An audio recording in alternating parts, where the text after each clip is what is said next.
உறவுகள் அனைவருக்கும் அன்பான வணக்கங்கள். ஸோ விஜய் காவேரி 2 பேருமே ஆஃபீஸ்க்கு வந்ததுக்கப்புறமா விஜய் வந்துட்டு ஐயப்பனுக்கு கால் பண்ணுறாரு. ஐயப்பன் எங்கே இருக்கீங்க அப்படின்னு சொல்லும்போது, சார் நான் சைட்லேருந்து இதை வந்துட்டுருக்கேன் சார், ஆஃபீஸ் பக்கத்தில் வந்துட்டேன் அப்படிங்கிறாங்க. ஓகே நீங்கள் வந்துட்டு கேபினுக்கு வாங்க, நான் இங்கே தான் இருக்கேன் அப்படின்னு சொல்லும்போது, ஓகே சார் அப்படின்னு சொல்லிட்டு ஒரு 5 மினிட்ஸ்லேயே வந்துடுறாரு. சார் வந்துட்டேன் சார் சொல்லுங்கள் சார் அப்படிங்கும்போது, ஓகே சைட்டில் ஒர்க்கில் எப்படி போயிட்டுருக்கு அப்படிங்கிறாங்க. ஓகே தான் சார், எப்பவும் போல் இல்லாமல் கொஞ்சம் ஸ்பீடப் பண்ணி தான் சார் பார்த்துட்ருக்கோம் அப்படின்னு சொல்கிறாங்க. ஓகே அது எல்லாத்தையும் பார்த்துக்கோங்க. அண்ட் ஒன் மோர் உங்ககிட்ட நான் ஒரு விஷயம் சொல்லணும் அப்படிங்கிறாங்க. சொல்லுங்கள் சார் என்ன விஷயம் அப்படின்னு சொல்லி கேட்கும்போது, ஒன்றும் இல்லை கிருஷ்ணாங்க என்ன பண்ணிட்டு இருக்காரு அப்படின்னு சொல்லும்போது, சார் அவர் அங்கே தான் சார் இருக்காரு, எல்லாருக்கிட்டையும் பார்த்துட்டு வேலை வாங்கிட்டு இருக்காரு சார் அப்படிங்கிறாங்க. இன்னும் ஆஃபீஸ் வரலையா அப்படின்னு கேட்கும்போது, இல்லை சார் நான் முன்னாடி வந்துட்டேன், அவர் இன்னும் வரலை அப்படிங்கிறாங்க. ஓகே அவர் சைட்டில் இருந்தாலும் சரி ஆஃபீஸில் இருந்தாலும் சரி, நீங்கள் கூட இருக்கிற டைமில் நீங்கள் கண்டிப்பாக எனக்கு ஒரு ரொம்ப ரொம்ப முக்கியமான ஒரு வேலை பார்க்கணும் அப்படிங்கிறாங்க. கண்டிப்பாக பண்ணுறேன் சார் சொல்லுங்கள் சார் அப்படிங்கும்போது, இல்லை ஒன்றும் இல்லை கிருஷ்ணா வந்துட்டு நம்ம ஆஃபீஸ்க்கு ஆப்போசிட்டாக ஏதாவது ஒரு வேலை பார்க்குறாரா, இல்லை வேறு யார்கிட்டையாவது அவர் வந்துட்டு கால் பேசுகிறத வந்துட்டு கொஞ்சம் நீங்கள் உங்களால் கவனிக்க முடியுமா அப்படிங்கிறாங்க. சார் எப்படி சார், அவர் ஏதாவது ப்ரைவேட்டாக பேசும்போது எப்படி சார் அப்படிங்கிறாங்க.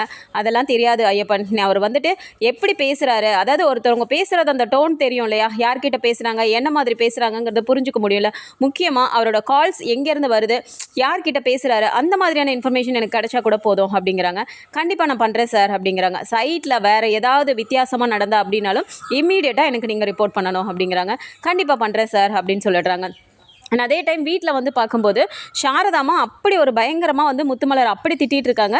கங்கா அப்படி ஒரு ஷாக்லேருந்து மீளாமல் அவங்க அப்படி ஒரு அழுதுட்டு இருக்காங்க. பாட்டி வந்துட்டு எப்போவுமே வந்துட்டு சாரதாமா திட்டினாலும் முத்துமலர் கிட்ட வந்துட்டு ஒரு சாஃப்ட் கார்னர் காட்டுறவங்க, அவங்களே இந்த வாட்டி அப்படி திட்டுறாங்க. வீட்டில் இருக்க எல்லாருமே சேர்ந்து அப்படியே திட்டிகிட்டு இருக்காங்க. அப்படின்னா அப்படி என்ன முத்துமலர் பண்ணியிருப்பாங்க அப்படிங்கிறதையும் தாண்டி இப்போது ஐயப்பன் வந்துட்டு அங்கே சைட்டில் நடந்த ஒரு விஷயத்தை பற்றி விஜய் காவேரி கிட்ட ஈவினிங் வந்து அவர் ரிப்போர்ட் பண்ணுறாரு. அதை கேட்டு இன்னும் வந்து விஜய்க்கு பயங்கர கோவம் தான் வருது. ஸோ இப்படிலாம் நடந்திருக்குன்னா என்ன மாதிரி விஷயங்கள் நடந்திருக்கும் அப்படிங்கிறத பற்றின சின்ன ப்ரெடிக்ஷனை இந்த வீடியோவில் இப்போ நம்ம பார்க்கலாம். கங்கா வந்துட்டு வாசல்லே உட்காந்துட்டு ஒரு மாதிரி ஃபீல் பண்ணிட்டு இருக்காங்க. பாப்பா கிட்ட வயிற்றுல கை வச்சுட்டு, ஏன் பாப்பா காவேரி சித்தி பாத்தியா, சித்தப்பா கூட டெய்லி வாக்கிங் போகிறாங்க, அவங்களுக்கு எல்லாமே நல்லா பார்த்துக்கிறாங்க. ஆனால் உனக்கு பார்த்தியா, உன் அப்பா உன் கூட இருந்து அவரோட குரலை கூட உன்னால் கேட்க முடியல. ஆனால் விஜய் சித்தப்பா பாப்பா கிட்ட டெய்லியுமே பேசுகிறாங்கல்ல, உன்கிட்ட உன் அப்பா பேசலைன்னு சொல்லிட்டு நீ எதுவும் நினச்சிக்க கூடாது சரியா. நீ பிறக்கும் போதாவது உன் அப்பா உன் கூட இருப்பாருன்னு நான் நம்புகிறேன். எதுக்காக என் மேலே இப்படி கோவப்படுறாரோ தெரியல, என் கூட பேச கூட மாட்டேங்கிறாரு. நீ அதெல்லாம் பற்றி எதுவும் நினச்சிக்காத அப்படின்னு சொல்லிட்டு அவங்க பாப்பா கிட்ட அப்படியே அவங்களா தனியாக உட்காந்து பேசிகிட்டு இருக்காங்க. ஸோ அந்த டைம் பார்த்துட்டு அங்கே வீட்டில் இருந்து முத்துமலர் கங்கா தனியாக உட்காந்துட்டு இருக்கதை அவங்க பார்த்துடுறாங்க.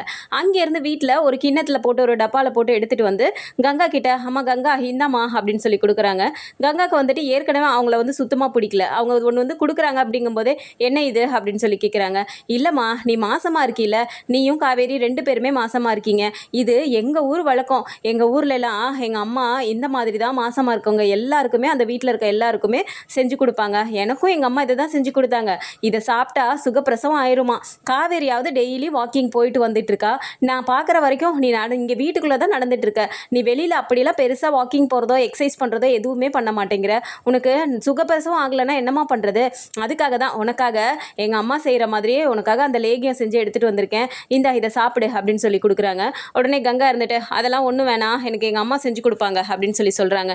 ஏமா எப்போ பாரு என் மேலே இப்படி கோவமாகவே பேசிகிட்டு இருக்க, நானும் உனக்கு அம்மா மாதிரி தானே, உன் மேலே இருக்க அக்கறையில் தானே வந்து கொடுக்குறேன் அப்படிங்கிறாங்க. எனக்கு வேண்டான்னு சொன்ன விடுங்களேன், ஏன் இப்படி பேசிகிட்டு இருக்கீங்க அப்படின்றாங்க. ஸோ பாட்டி இதெல்லாம் கவனிச்சிட்டு இருந்துட்டு கங்காவோட பாட்டி அவங்க வந்துட்டு, என்ன முத்துமலர் அது அப்படின்னு கேட்குறாங்க.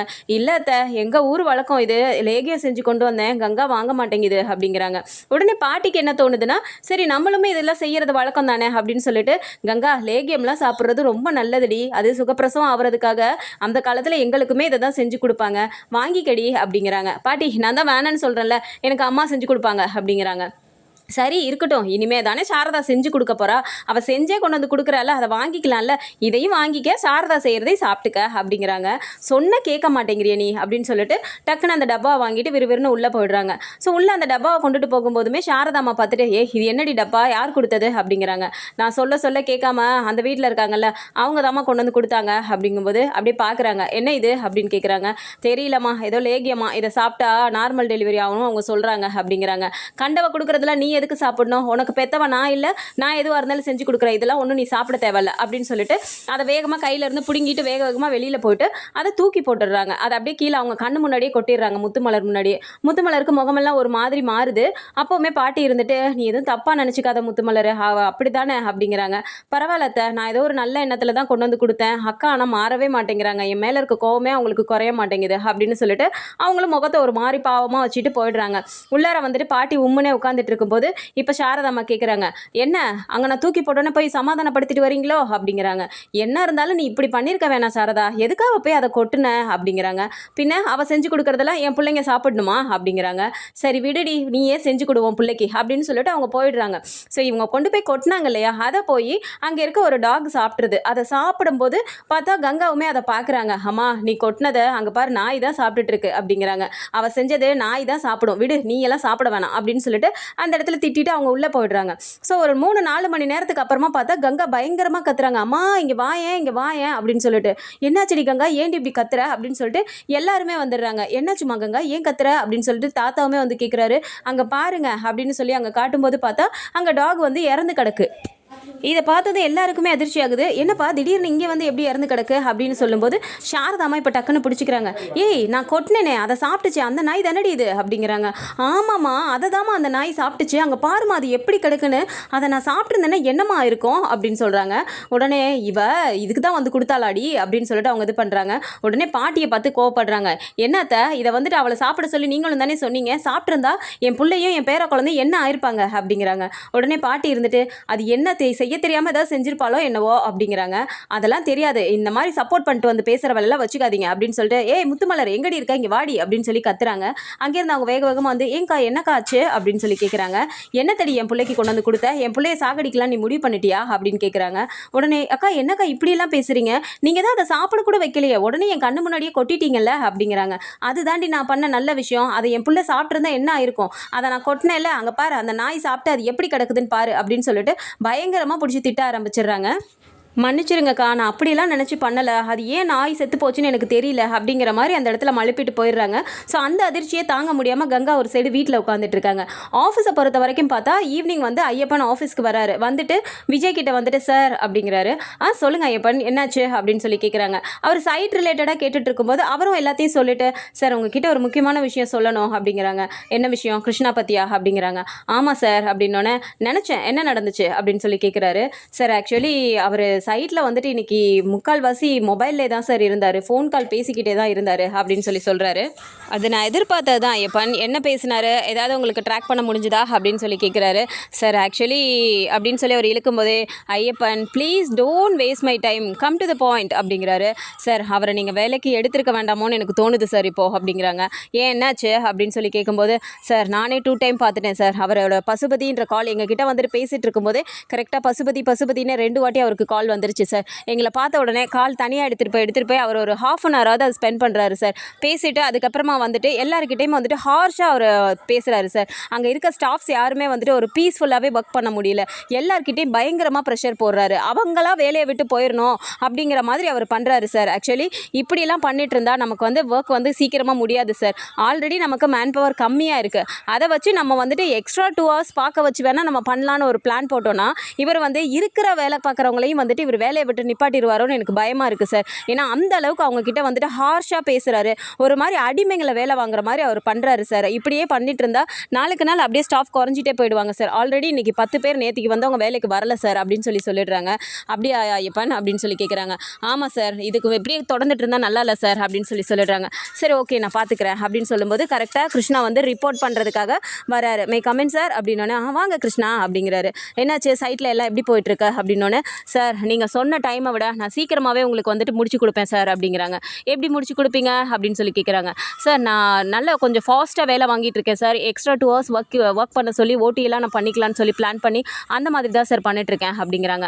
அதெல்லாம் சரி கிருஷ்ணா, நீங்கள் இப்படியே பண்ணிட்டு இருந்தீங்கன்னா அங்கே ஸ்டாஃப் யாராவது இருந்தால் தானே நீங்கள் வேலை பார்ப்பீங்க, அங்கே வேலைக்கு வரவங்களே நின்றுட்டாங்க அப்படின்னா எப்படி நீங்கள் வேலை பார்ப்பீங்க அப்படின்னோடனே, சார் நீங்கள் சொல்கிறது எனக்கு புரியல அப்படிங்கிறாங்க. எதுக்கு அவங்கக்கிட்ட இப்படி ஹார்ஷாக பேசுகிறீங்க, ரொம்பவுமே அவங்கள வந்துட்டு ரொம்ப ஒரு மாதிரி ட்ரீட் பண்ணுறீங்களே, ஏன் அப்படின்னு சொல்லும்போது அவர் டக்குன்னு ஐயப்பனை பார்க்குறாரு. ஐயப்பனை எதுக்காக பார்க்குறீங்க? ஐயப்பனுக்கு அங்கே சைட்டில் இருக்கிறதுக்கு அதுதானே அவர் வேலை. நீங்களாம் என்ன பண்ணுறீங்கிறத வாட்ச் பண்ணி அவர் என்கிட்ட வந்து சொல்லணும். அவர் சொன்னதுலலாம் எந்த தப்புமே இல்லை. எதுக்காக நீங்கள் அவரை பார்க்குறீங்க அப்படிங்கிறாரு. சாரி சார் அப்படின்னோடனே, சாரி சொல்லி ஒரு பிரயோஜனமும் இல்லை கிருஷ்ணா, ப்ளீஸ் புரிஞ்சுக்கோங்க சுச்சுவேஷன் என்னென்னு. 6 மந்த்ஸில் நம்ம ஹேண்ட் ஓவர் பண்ணணும்னு சொல்லியிருக்கோம். அந்த டைமில் வந்துட்டு நம்ம முடிக்கணும் அப்படின்னா அவங்க வேலை பார்க்குறவங்களையும் வந்துட்டு நம்ம ஸ்மூத்தாக ஹேண்டில் பண்ணணும். அதே டைம் அவங்களாவே வாலண்டியராக எக்ஸ்ட்ரா டைம் அவங்க வந்து சந்தோஷமாக வேலை பார்த்துட்டு போகணும். நம்ம பே பண்ணுறோம் தான், இல்லைன்னு சொல்லலை. அவங்க வேலை செய்கிறதுக்கு பணம் கொடுக்குறோம். அதுக்காக அவங்கள போட்டு ரொம்பவுமே வந்து ஸ்ட்ரெஸ்ஃபுல்லாக வேலை பார்த்தாங்கன்னா, இப்படி இன்றைக்கே 10 பேர் வரலையா, நாளைக்கு இன்னும் 10 பேர் 10 பேர்னு குறைஞ்சிட்டே போயிட்டாங்கன்னா யாரை வச்சு வேலை பார்ப்பீங்க அப்படின்னு சொல்லிட்டு அவர் கேட்குறாரு. சாரி சார், இனிமேல் பண்ண மாட்டேன் அப்படிங்கிற மாதிரி ஐயப்பனை பார்த்து முறைச்சிட்டு அவர் வெளியே போயிடுறாரு. ஸோ இது ஒரு பக்கம் ஆஃபீஸில் கிருஷ்ணா இந்த மாதிரி பண்ண, அங்கே வந்து நிவன் கிட்ட வந்துட்டு விஜய் பேசுகிறாரு. ஸோ அப்போ நிவன் என்ன சொல்கிறாருன்னா, இல்லை பிரதர், இந்த மாதிரி வந்து எனக்கு ரொம்பவுமே சந்தேகமாக இருக்குது. நான் லாஸ்ட்டாக ஒருத்தரை மீட் பண்ண போனல, அங்கே போய் பேசினப்பையும் அங்கே இருக்க டிசைனர்ஸ்லாம் வந்துட்டு அண்ணன் மலேசியாலே இல்லை, ஆல்ரெடி அங்கே பிரச்சனையாகி அங்கேருந்து துபாய்க்கு போகிறதா சொல்லி தான் கிளம்பியிருக்கு.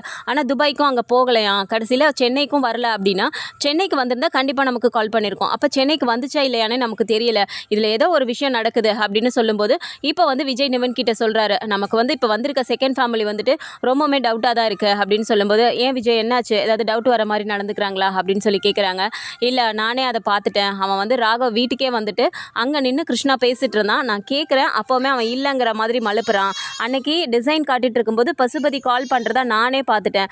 ஆனாலும் இன்னும் என்கிட்ட வந்துட்டு அப்படியே ஒரு மாதிரி நடிச்சிட்டு தான் இருக்காங்க. டோட்டல் ஃபேமிலியுமே வந்துட்டு எனக்கு என்னவோ ஃபேக்கு தான், இது வந்து பின்னாடி பசுபதி இருந்து ஏதாவது பண்ணுறாரோன்னு தான் எனக்கு தோணுது அப்படிங்கிறாங்க. அப்படியே இருந்தாலும் குமரன் அண்ணனை பொறுத்த வரைக்கும் என்னன்னே தெரியலையே விஜய் அப்படிங்கிறாங்க. பொறுமையாக ஏதாவது பண்ணுவோம், ஆனால் அது வரைக்கும் குமரன் பிரதருக்கு எதுவும் ஆயிடக்கூடாது, அந்த ஒரு விஷயத்துக்காக தான் நான் வந்து யோசிக்கிறேன், எதையும் அவசரப்படக்கூடாதுங்கிற மாதிரி அதுக்காக தான் நான் பொறுமையாக ஹேண்டில் பண்ணுறேன் அப்படின்னு சொல்கிறாங்க. ஓகே விஜய், நீங்கள் உங்களுக்கு என்ன எதுனாலும் எனக்கு இமீடியட்டாக நீங்கள் கால் பண்ணுங்கள், இதை பற்றி நம்ம சீக்கிரமாக பண்ணணும் அப்படிங்கிறாங்க. பாவம் கங்கா வீட்டில் பார்க்குறதுக்கே கஷ்டமாக இருக்குது, காவேரியை பார்த்துக்கிறதுக்கு நான் இருக்கேன், ஒவ்வொரு விஷயமும் குழந்தைக்காகன்னு சொல்லிட்டு நான் பண்ணுறதெல்லாம் பார்த்து அவங்க வந்துட்டு வாய் விட்டு சொல்லலை அப்படின்னாலுமே அவங்க கண்ணை பார்த்தாவே எனக்கு புரியுது அவங்க குமரனை எந்த அளவுக்கு மிஸ் பண்ணுறாங்கன்னு அப்படின்னு சொல்கிறாங்க. புரியுது பிரதர், எனக்கும் புரியுது, நம்ம சீக்கிரம் எவ்வளோ சீக்கிரம் முடியுமோ அதை நம்ம கண்டுபிடிக்கணும் அப்படின்னு சொல்லிட்டு 2 பேரும் பேசி முடிவெடுக்கிறாங்க. ஸோ இதை பற்றி நம்ம ஒரு அப்டேட்ஸ் தெரிஞ்சுக்கிறதுக்கு நம்மளோட சேனலையும் சப்ஸ்கிரைப் பண்ணிக்கோங்க. வீடியோ பிடிச்சிருக்கு அப்படின்னா சின்னதாக லைக் மட்டும் கொடுத்துருங்க. தேங்க்ஸ் ஃபார் வாட்சிங்.